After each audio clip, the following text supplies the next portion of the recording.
Good afternoon, ladies and gentlemen, and thank you for those kind words. My name is Jeremy Cowan. I'm from M2M Now magazine and from the news website m2mnow.biz. And I take on this daunting task of trying to sum up 2 days of very erudite discussion and debate all in 30 minutes. With certain amount of trepidation. I want to sum up some of the thinking concerning the challenges and the opportunities for businesses developing IoT services today. And I want to talk about businesses in Eastern and Western markets and at what unites us as much as what divides us. Now, I'm conscious that I'm occupying what's commonly referred to as the graveyard shift at the end of the day, indeed at the end of the conference. And so for anyone with a plane to catch, I've done a version of this in 140 characters. The IoT challenge is not in technology, mainly. It's in proving the business case and securing, filtering, analysing the data. That's in 139 characters. Now, if anybody wants to head for the door, I'll quite understand. In particular, I want to look at two successful industry verticals: connected cars and fleet management. One finding flaws in its business models, and the other still facing challenges in deployment. I want to show you a slightly confrontational video, and I want to contrast one very successful startup company that has fewer than 10 staff and yet is already providing profitable services as far apart as the US, the UK, and from Moscow to Beijing in asset tracking and in smart cities. And I hasten to add, I have no shares or interest in this company. A sector, smart cities, where some technology giants, perhaps some of them even in this room, are still struggling to prove, build, and roll out a business case. Finally, I want to touch on major challenges and opportunities facing IoT services, wherever they are, east or west, before sharing some vital lessons learned by companies as varied as Vodafone, Toyota, Tesla, Jasper, Garmin, and Google.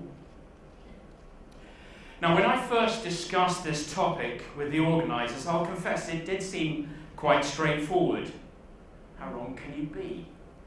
After all, every day I talk to executives, as I'm sure you do, around the world who are involved in IoT. So surely all I had to do was just compare and contrast their approaches to the Internet of Things. But as I talked to them, it became clearer and clearer that few had the necessary breadth of experience in this relatively new way of delivering a business's objectives. And I use that description of IoT advisedly. Those with experience in the European or North American sphere had less experience in Asia and the Pacific, and the reverse was of course true. So what did I do? I took our industry's advice and I went online, and I threw the net wider and put the question to our 2,500 Twitter followers and 12,000 members of the M2M and IoT communications group on LinkedIn. And I asked them about differences between East and West in IoT deployments. I didn't have long to wait. The answer and the response was swift, and for once it was pleasingly unanimous. It isn't geography that defines the challenges and opportunities for businesses in developing IoT, they said. Instead, we need to understand the universal requirements for deployment, whether it's in Seattle or Singapore, Mumbai or Manchester. These requirements could include market readiness for the application, appropriate regulations and compliance, effective business models, proven partner ecosystems, and reliable connectivity and support. The first person to respond online to the question about common differences between IoT deployments in Asia and the West was a good friend, Christopher Resendez, founder and president of Massachusetts-based INEX Advisors. His reply: "This is an awesome question that gets to the heart of the barriers, requirements, opportunities and risks in IoT, namely people, organization and culture. If we believe that different geographies, nations and regions have different cultures, then we will have different requirements to consider in the development and deployment of IoT solutions. And those differences might begin with what physical assets or artifacts one market might be interested in instrumenting versus other markets. Secondly, the data policy architectures surrounding and supporting those solutions. And thirdly, the resulting business models."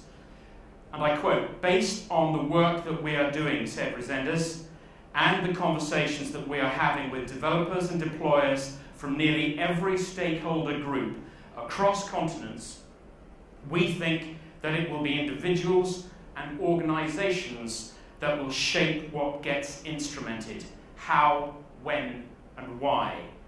And that how, when, and why will be rooted as much in local culture, economy, and security as anything else." Christopher added, "Globalization will have an impact on local, regional, and national IoT market development. And secondly, the availability of appropriate enabling technologies will have a massive influence on the shape of IoT markets. One cannot ignore cultural differences and their impact on demand for applications and the business models that win support in each market." I'm just going to quote one other reply before we go into the visuals. Another good reply came from Francisco Maroto, CEO of Spain's OIES Consulting. He said, and I quote again, "IoT deployments will have the same challenges as other enterprise business solutions, such as ERP and CRM. And the same as other technologies, again, including cloud and big data. Rollout is always more complicated in projects that include multiple countries because the global solution has to include a percentage of common functionality, but it needs to be customized for each country. If we isolate IoT from user interactions in local deployments, the projects will look similar," said Maroto.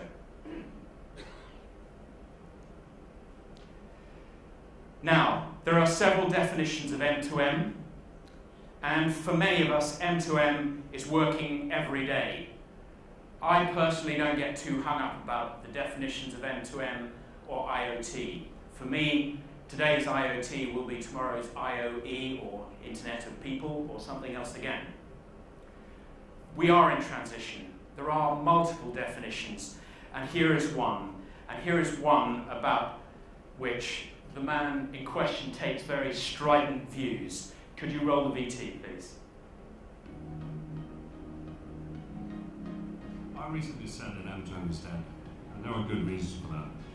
Being the CEO of Maygate, doing M2M business in 1998, I can see that we still have a very fragmented market. M2M is an expression we use within the telco industry, but basically no one understands what it's all about. Last week, I had 15 C-level executives from different industrial companies in Sweden, and I asked them a question: can you please raise your hand, any one of you who can tell me what M2M is all about? No one could. When I asked them the same question, do any of you use communication as part of your business in communicating with your products or devices? 15 executives raised their hand and said, yes, I think we do. And I said, that's M2M. They've never heard about it. So M2M, to me, is dead. We have to stop talking about M2M being an industry. It's a technology which telcos use to provide a service to our customers. Internet of Things is a growing market. For the first time, we have an application which we can actually understand. The Internet of Things is created by using M2M as a technology, but we don't see it. The Internet of Things actually explains how we connect all our products and create services, online services, which we can all relate to. Whether it's improving society out of environmental issues or improving lifestyle for you and me as a consumer.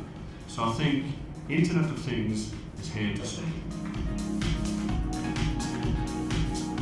I mean, no one really trusts a utility when it comes to rolling out technology that should be consumer engaging.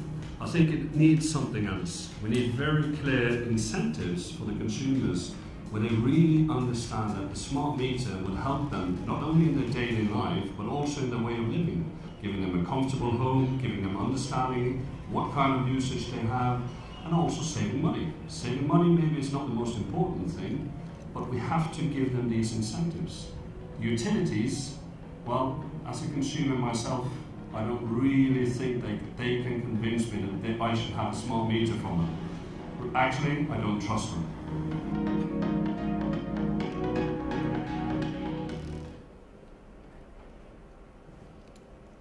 What this tells me is not that we should be overly consumed and concerned about M2M or IoT. This isn't what our consumers, the end customers, are observing. It's not what bothers them. It's not the solution they're looking for. As Board said very, very clearly, he wants to have a smart meter, but he doesn't want to have the engagement with his utility. Well, his utility have clearly got a lot of work to do, but there is no reluctance in most of the communities that are served to have that engagement with the device. It's the end service that we should be focusing on now, not the terminology. So let's continue with that business theme. In recent months, I've been adding to M2M Now's coverage, both in print and online, coverage of connectivity and communication technologies by adding a focus on the need for viable long-term business models. If you want an example, just look at subscription renewal rates for connected cars in the US. When the free period is over, these are now running at just 5%. 5%. No industry can sustain itself on 5% of the addressable market. One company we wrote about the other day is called Synaptic. And for me, they brought some clarity to the rollout of new IoT services. And perhaps it's no coincidence that Will Franks, a serial entrepreneur globally, is now their CEO, leading this tiny subsidiary of the much larger Plextech. With fewer than 10 staff, they've had recent commercial successes in the UK, China, and Russia. And it makes no odds to them whether it's east or west. They look for the business need. Then they observe the right business model, and only then do they assess and deploy the right technologies to deliver that service. For once in this industry, it is not technology first. Synaptic provides ultra-scalable private network solutions for IoT, employing a commendably old-fashioned revenue-first approach to the development of smart cities and smart utilities. The smart sector is perhaps better known still for elaborate trials and lengthy research projects, rather better than it is known for commercial deployments. But Synaptic's business model is based on providing end-to-end solutions that are right now monetizing and bringing scale to real-world IoT opportunities. Its ecosystem of technology partners and regional licensees is allowing them to deploy systems tailored to local needs. And currently they have over 8 million devices deployed for smart city monitoring of parking availability in Moscow and Beijing, cities that are plagued by parking problems, stolen vehicle tracking and recovery across the USA, and remote control of hundreds of thousands of UK streetlights. As I say, it's a company that you probably never heard of, and until recently, nor had I. These and other solutions are supplied to local licensees through an integrated suite of M2M packages incorporating its ultra-narrowband radio technology, which increases the return on investment from deployed systems.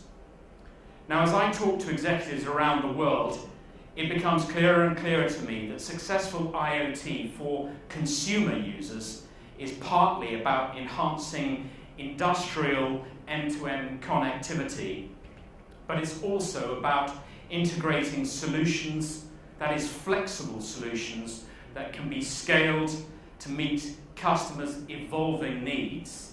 And Lorna made the case admirably before me about the need to be able to scale and develop as demands change. That means integrating solutions vertically up and down the partner ecosystem. M2M communications are part of the value chain in IoT and a key part. But IoT is about so much more than communications. It's also about integrating solutions horizontally, using the building blocks of a service that may share many of the same tools in automotive as in agriculture. You may need to create common elements in billing, in charging, revenue management, and customer care in order for solutions as different as smart care for the elderly and intelligent buildings to run across the same platform. Communication service providers have spent the last decade learning how to design reusable building blocks to accelerate service creation and to bring new services to market in record time. And they've learned to interoperate their services with these building blocks when they've been deployed. We've been reporting on this change for telcos in our sister publication, Vanilla Plus, for 15 years or more now. It's M2M as an industry that's reaching a tipping point because it's not quick or cost effective to keep reinventing services from top to bottom. Of course, all of you solution providers don't need me to tell you that you need to bring new applications to market faster than your competitors, or the enterprises will simply turn to someone else. And at the same time, you need to integrate the numerous data silos behind all of your different applications. I think we could all learn a lot from the operators on how to scale and integrate. And believe me, that's not a phrase I use very often. So what exactly are the barriers to adopting IoT? Recent research by the global analyst firm Analysys Mason for Vodafone M2M shows 6 key challenges for companies wanting to take advantage of the Internet of Things. And if you're interested, you can find this in Vodafone M2M's Adoption Barometer, which was published at the end of last year. They are the challenges of investment costs, security, lack of understanding of benefits, complexity of offerings, long lead times, and lack of industry standards. And rightly or wrongly, the biggest worry for new users is cost. Expectations of cost savings have always been one of the first and the biggest drivers of M2M or IoT services.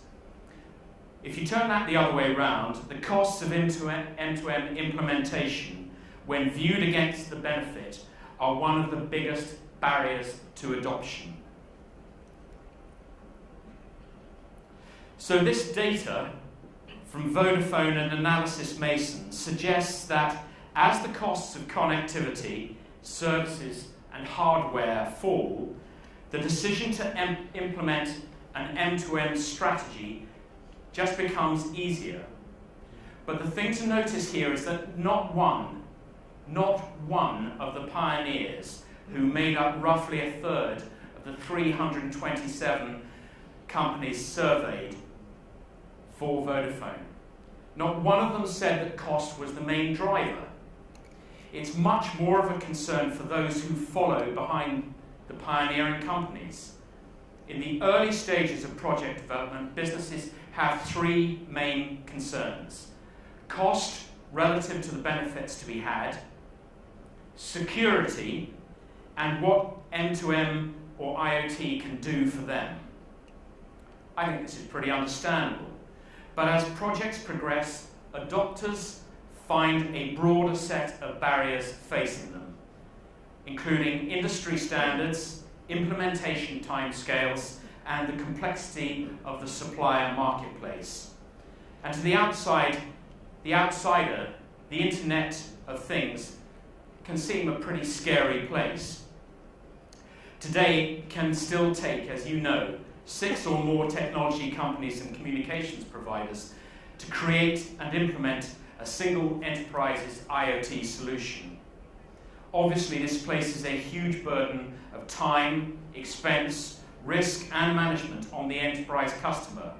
So perhaps it's no surprise to see a profusion of partnerships involving technology vendors and communication service providers pre-integrating their solutions in order to smooth implementations, and also to speed time to market and lower the total costs of ownership.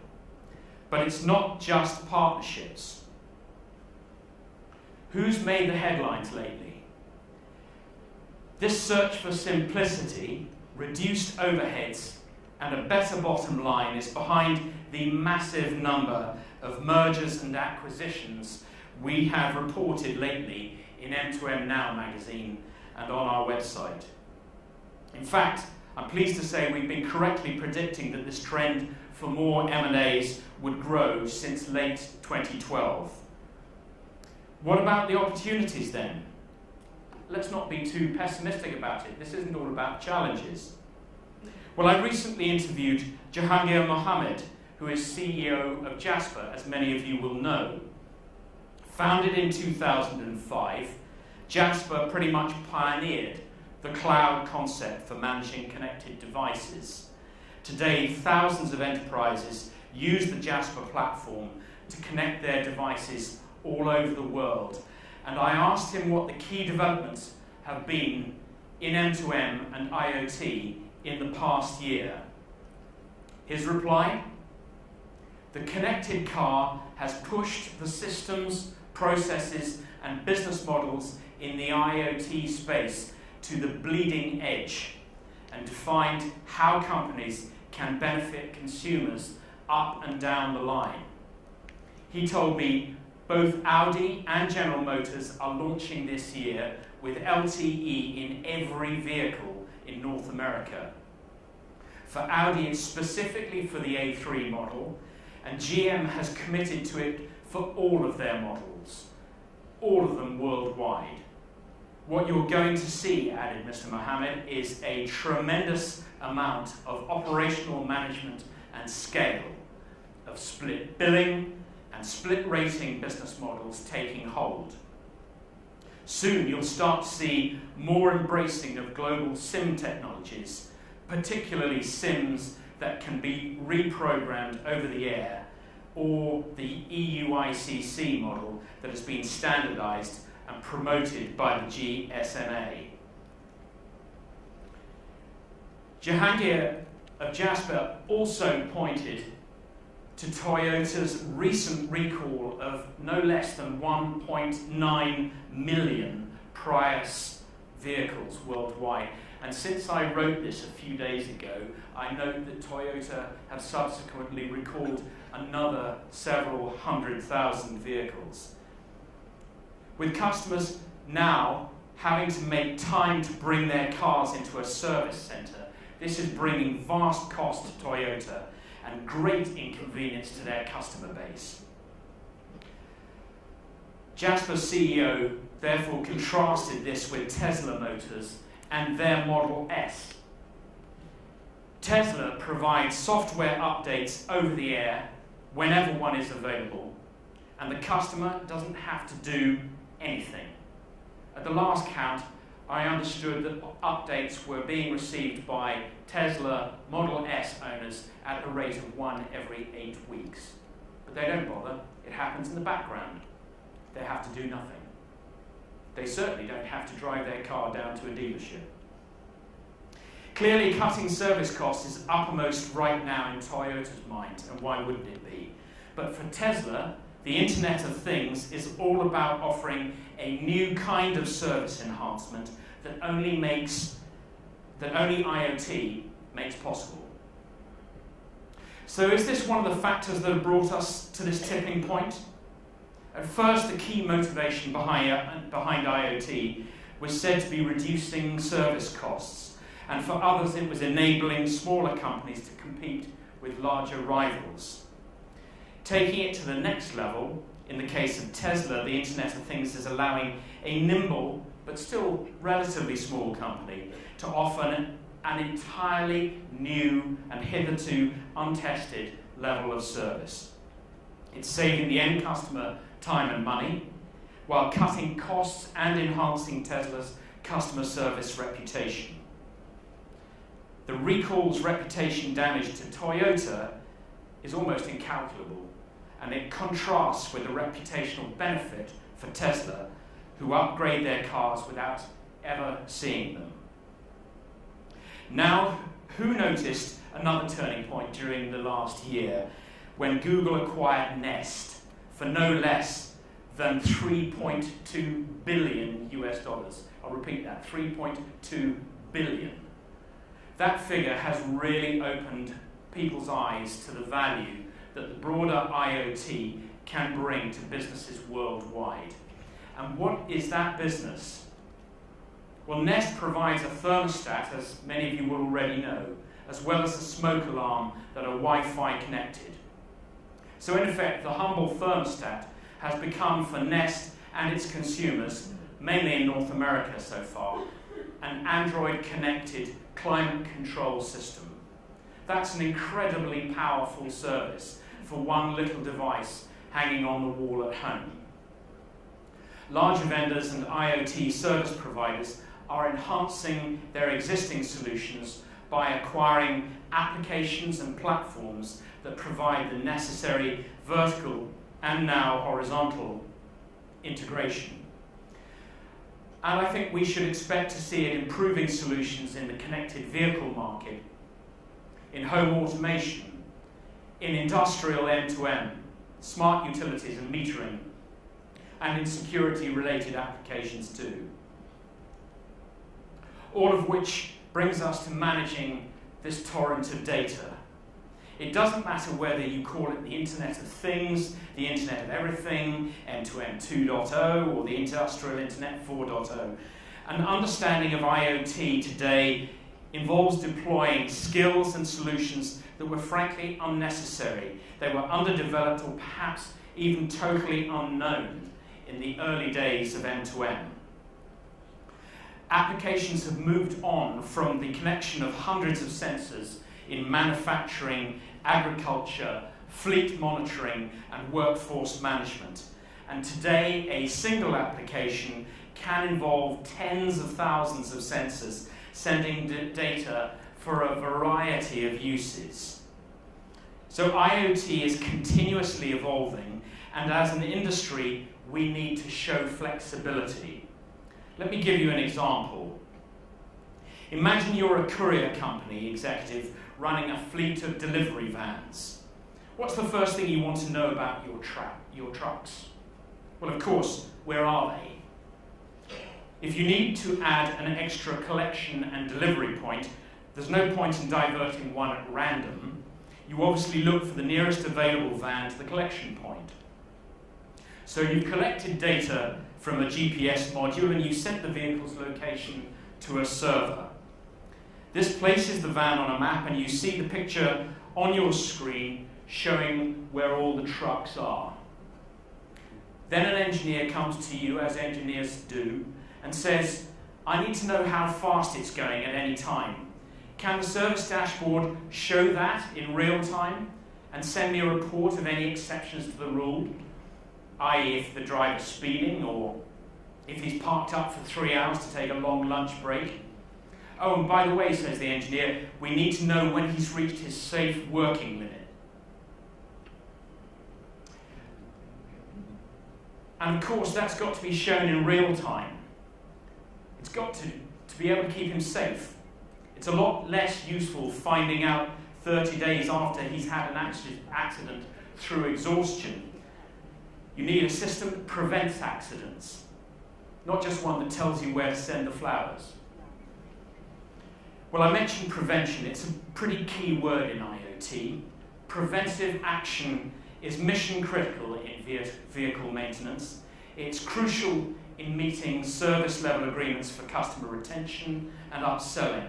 And I know I may have been a bit flippant just now, but it's critical in workforce protection too. The good news is that preventative care based on real-time data in all of these disciplines also has a direct and positive impact on your bottom line. Anyway, let's get back to the delivery van. You can modify the embedded device, or you can install another in the truck if that's simpler or cheaper. Later on, inevitably, there's a knock on your door and the finance department chief says they've been checking up on the fuel efficiency of the fleet, and when vehicles are checked at normal service intervals, there are glaring differences when there are lower tyre pressures. So to ensure that the whole fleet runs more efficiently, they ask you, please can we add connected tyre pressure sensors? Well, that's fine in theory, except all of the previous devices function in a different operating system or on another development environment. So the software team are probably going to have to do some more work to make the device changes and to collect more of this data. Sure, that's not particularly hard, but you now need to look at the gateway, and it's a different OS, a different tool chain, and a different device. Then you're going to send the data to the back end, which of course impacts on the IoT development team. Everything was looking just fine with the GPS location device and data, wasn't it? But modifying it now involves several different teams to coordinate the data and collaborate with one another. And as if that wasn't enough, you then need to share all of that data with 5 other companies up and down the partner ecosystem. You wait anxiously for all the different disciplines to talk to one another, to implement new solutions, to share the data back and forth, and the final hurdle is testing and maintenance. What had started out as a nice, simple service to manage now has numerous points of integration, and if something isn't working, how do you even begin to find where the problem lies? Or indeed which team to work on to fix it. So now you're looking for a platform solution with the same OS running on all devices. I mentioned earlier the need for vertical and horizontal integration. Beginning to see, I think, how important this is for us as an industry. For me, the importance of integrating vertical industries in leaner partnerships or even end-to-end services is matched by the need to integrate back-office disciplines ranging from customer experience management through fraud prevention and revenue management to real-time billing and charging. To me, that is a key definition of the Internet of Things. It differentiates where we're headed in the IoT from where we've been in M2M 1.0. Now I want to share with you a comment, one last comment, from Jahangir Mohammed, the CEO of Jasper. And if you're interested, you can read the full interview. He's quite an interesting chap. It's on our website at m2mnow.biz, or it will be next week. Because although good business processes are important, he said something that made me think about the challenges and opportunities in IoT, wherever you are, east or west. Jahangir said, most people underestimate what it really means to run an IoT-enabled business. When a company decides to embrace IoT and enable it as part of their product, they make an important shift from being a product company to being a product and service company. Being a service company is a radical transformation for most product businesses.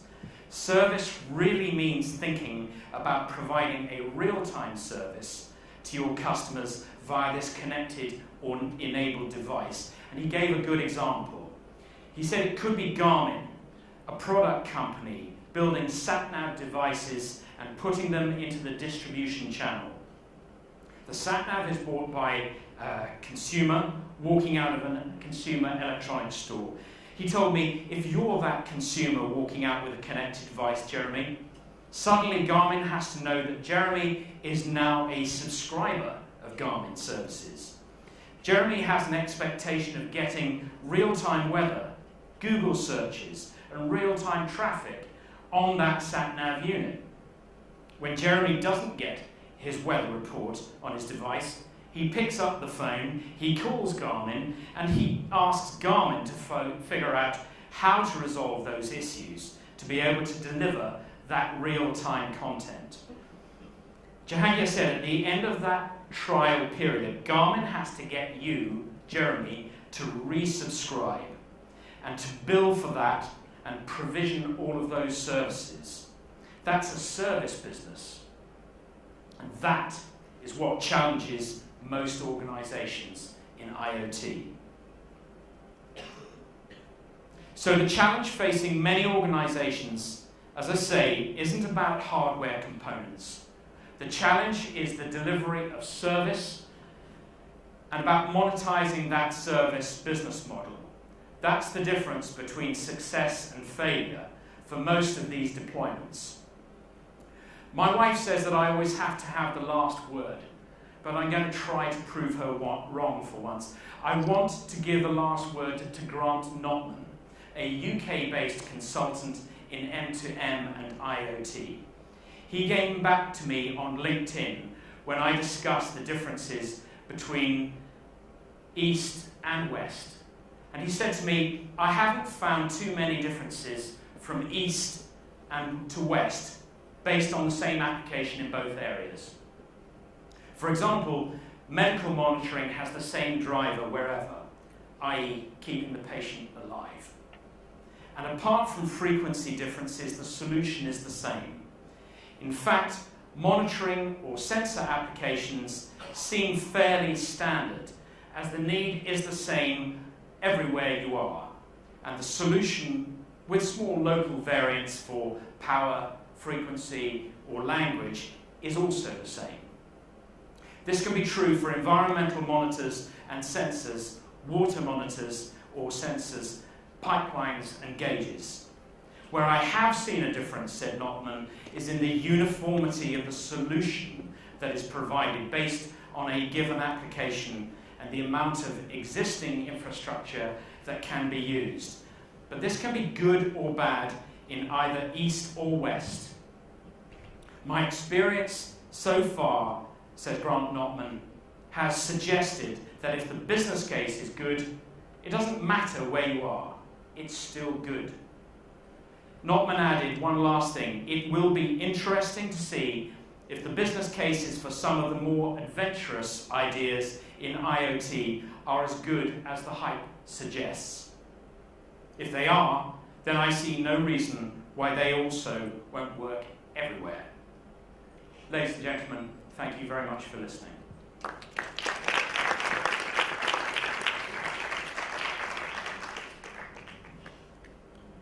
Now, I know we're running tight for time, but if anybody does have any questions, I'll do my best to answer them. Otherwise, I'm sure you all would look forward to wrapping up a long, long day, and I wouldn't blame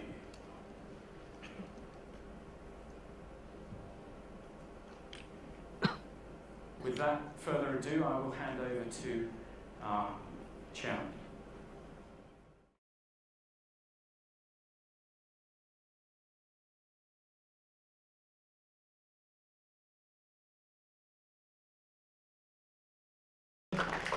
Thank you, Mike. And good morning, ladies and gentlemen. So before I start, well, I mean, I don't know whether or not just now some of you have been in the panel itself. In the morning session. I just want to get a sense. How many of you have done some sort of implementation with RFID? Just a quick show of it. Well, quite a few.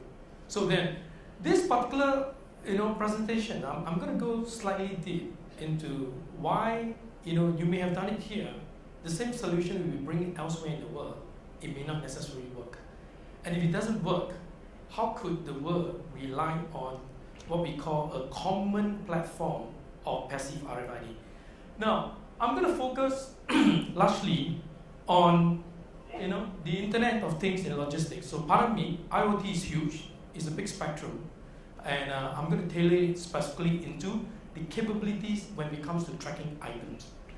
We are always looking for a good set of technology that could be used cheap enough, easy to implement, feasible, onto an item level. And really, Ascent is a company that we formed a few years ago, and it's formed by a group of very passionate engineers from Lockheed Martin. We were formerly all from Lockheed Martin. We were doing a lot of track and trace for the Ministry of Defense. We were tracking cargoes into places like Iraq, Afghanistan. We know what's happening, in the war itself. So now, when we talk about a solution for an item, unlike, say, for instance, wearable gadgets that is on our hand, attended to by an individual, the sensors has got to work with an item level. This could be a piece of item sitting in a warehouse for 8 months, 12 months, 2 years. What's going to happen to it? First of all, we need it to be low cost enough so that it can be used on every item. Next, if it requires the battery has got to be long life enough. Otherwise, it will not make sense. So I just want to kind of highlight the sort of technology that are being used. We're all familiar with the passive RFID and made very popular by EPC or the EPC Gen 2 compliance tag that could be used. You're familiar with all these technology as well. We're using them today, right?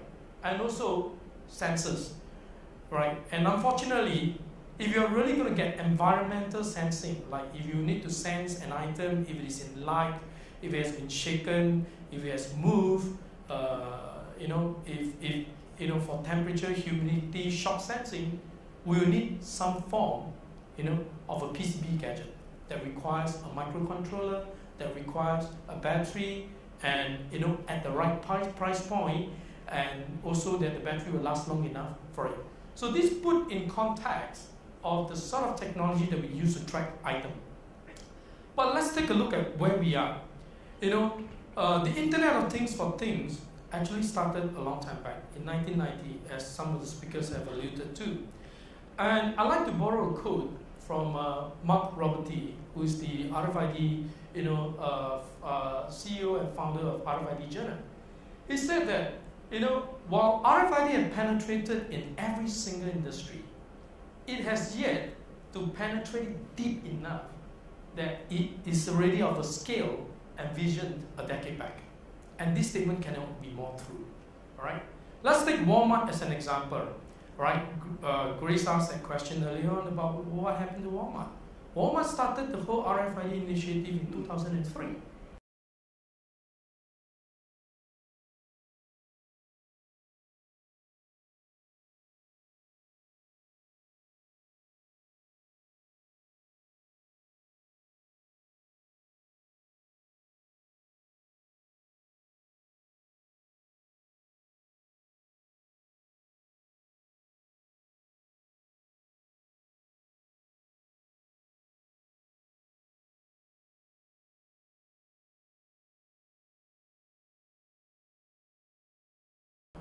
It hasn't. So, I'd like to then look at it from a few perspectives. Is this perhaps a business case? Is there enough business case? Are people saying that it's too expensive, I can't afford it? But look, there are various things that tells us that, there's demand for such technology. First of all, the competitions, the ability to get information, get data ahead of your competitor is very important. right? Given all these capability that is built around analytics, will give you the added advantage. Plus, the world is outsourcing more and more, right? If you're a product owner, I can't believe you built the product from chipset all the way to becoming a gadget all by yourself. It never happened anymore today. And so maybe it's a technology problem. Perhaps passive RFID or RFID in itself has got some inherent issues that we haven't quite addressed. And whether or not, is there a possibility that there's such a network that exists in the world that allows something like a passive RFID to be read anywhere, anytime, in a global network context? Next thing we'll look at is passive RFID just all about telling me a signature? Are you telling me the data that I write on it, and besides telling me the unique, ID, so it is nothing but a glamorous barcode? Maybe they can do more. So we like to look into all these issues and all these problems. First, let's look at the supply chain itself. All right, and I'm borrowing all this code from McKinsey itself. Now, the world today is really not looking at company versus company, but supply chain versus supply chain. Because company A and company B could be going to the same OEM guy says, make me this same device. Now, it is really up to them, besides the sales and marketing capability itself, it's really up to them to control the supply chain such that they can sell it cheaper and make more money. So, it is indeed true that the competition today have taken it very seriously with how you manage the supply chain and get visibility. I'd like to show you a paradigm shift, which some of you are really familiar with. Right up to the 80s, companies still believe in producing everything themselves. But when we move into the 90s, they're starting to outsource things like manufacturing, payroll, call center, logistics. In 2000s, they even move R&D and technology, right? So you will find the most appropriate companies to help you with different parts of your business. In the year 2010 onwards, people are seeing that some, and in fact, a lot of enterprises only focus on two items: brand, sales and marketing. Everything else is going to be outsourced. It's an amazing shift. It's an amazing change. With this change, what does it mean? If I don't understand where my goods are, if I do not understand my supply chain, I definitely cannot win. I will not be able to manage it well. So, having said that, right, the Internet of Things surrounding a concept we call nested visibility is very important.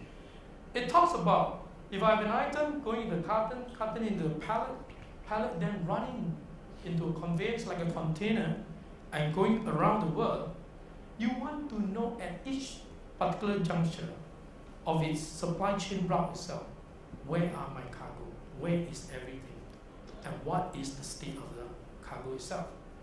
So this in itself tells us the need, but have we found right pieces for every one of them? I mean, we have been a company trying to do this for a while, and the answer is we haven't quite found a technology that works very well at item level. So I'm going to share with you some of our case studies of things we do, but we're still constantly working on the details of what needs to be done at the item level. Now, Ascent does a lot of tracking. We bring sensors and we attach them to moving conveyance like containers. And it will be read by, again, moving readers. These are moving readers integrated with SATCOMs like Iridium. We integrate with GPRS. We integrate with RFID. We integrate with GPRS. So using a combination of technology and, like I said, answering the earlier question, providing the right layer of security, we then provide an end-to-end solution on a cloud-based platform for SaaS. This is what we do. So we secure things like airwell, containers, you'll be familiar with these, fuel, so that we provide constantly the information of where exactly is the piece of cargo, what is the security reading, what is the sensor reading with the cargo itself in the supply chain. We've done this, and we're very proud to say, as a Singapore company, we've been endorsed by many governments in the world, especially in countries where they have to serve a lot of the landlocked country. Examples would be like Kenya, Tanzania. Kenya, Tanzania every day sees a lot of supply going through them, through the port of Mombasa, through the port of Dar es Salaam. They move cargoes into the hinterlands for the likes of Burundi, Uganda, and Rwanda. These countries depend on supplies coming in through other countries because they are right in the middle of the continent. They then needed the technology to make sure that they know it is safe, the food have not been tampered, and that they can actually get the items on time. We also provide tracking for our own Ministry of Defense. We track a lot of our overseas training exercises.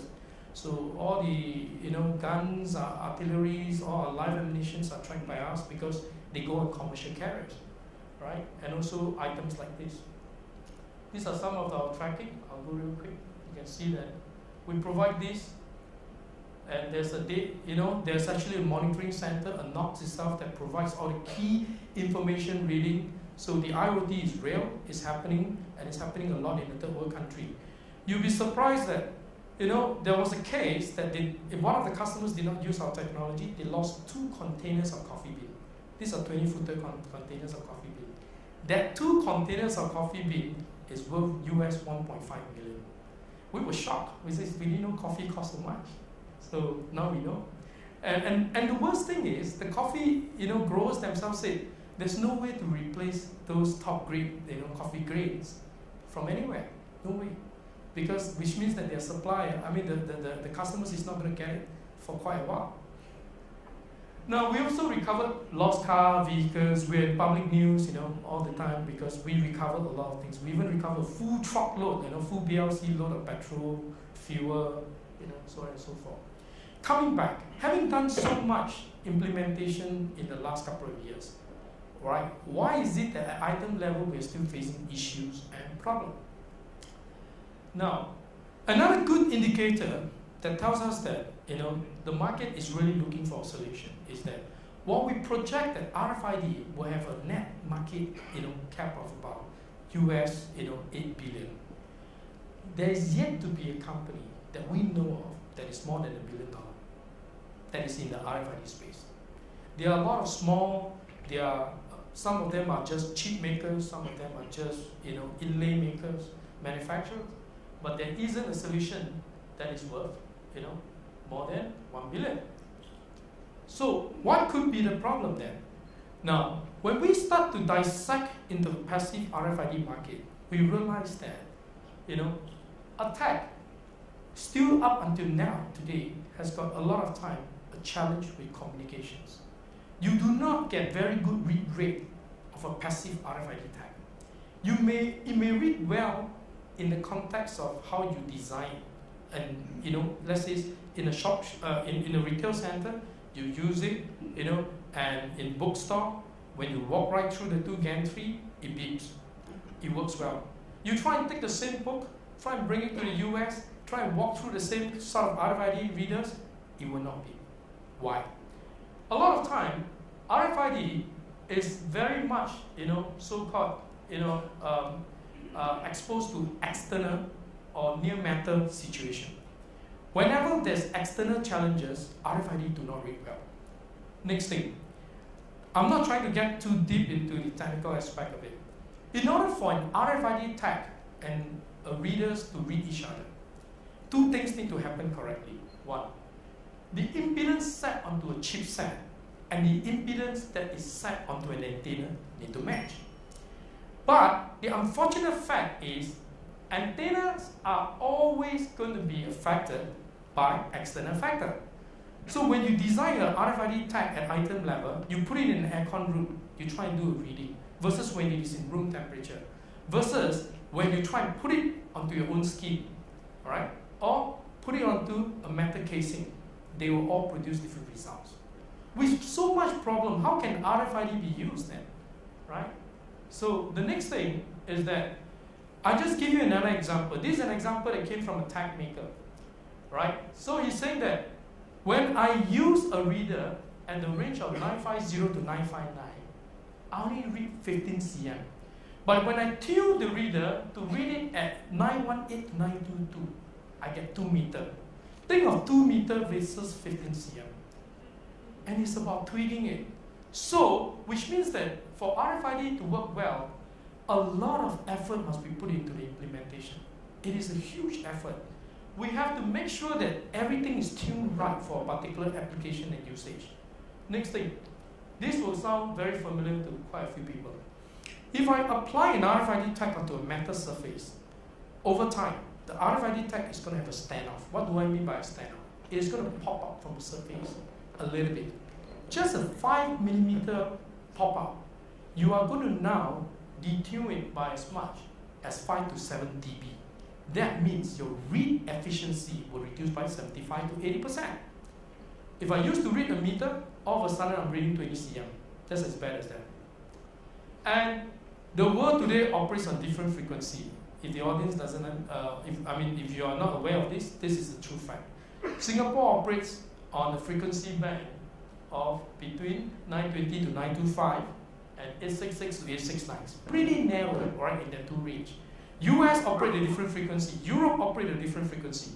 Think of that frequency issue that I told you about. If you bring this tag and you try and now bring a Singapore RFID tag and send it to Walmart in the US, they will not be able to read it well.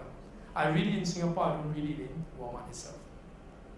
So, we like to now bring the, while we know that this is an existing problem, I think the world now needs something unique, something different.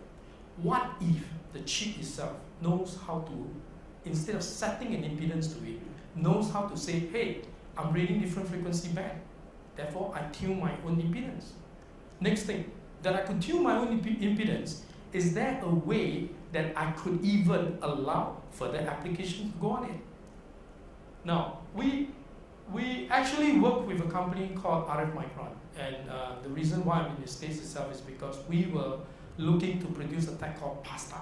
And I'm very sure there will be many companies, right, after this, maybe in the next 2 quarters, you're going to see a lot of passive sensing, self-tuning, microcontroller-free, passive RFID tag.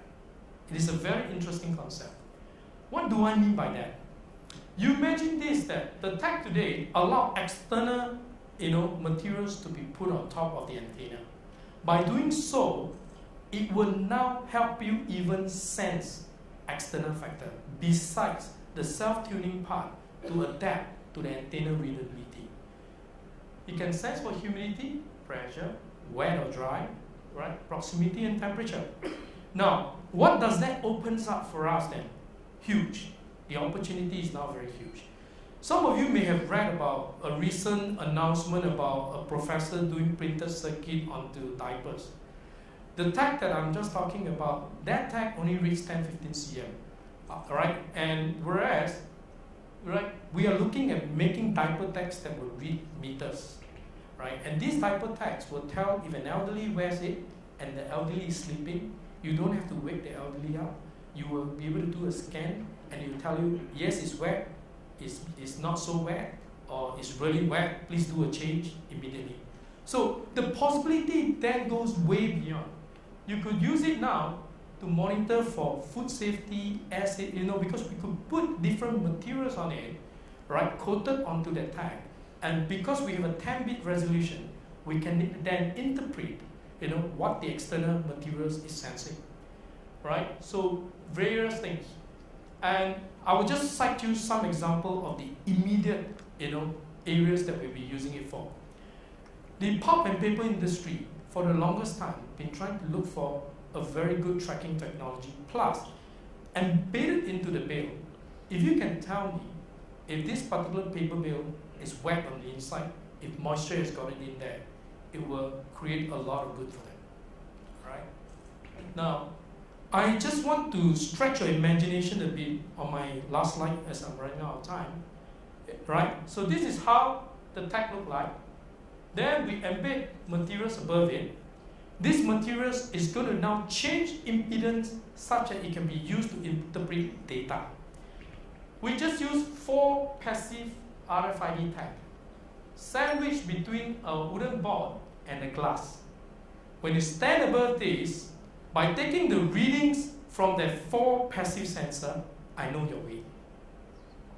It's done, proven. And it is pretty amazing. No scale, no nothing. The chip will interpret your weight.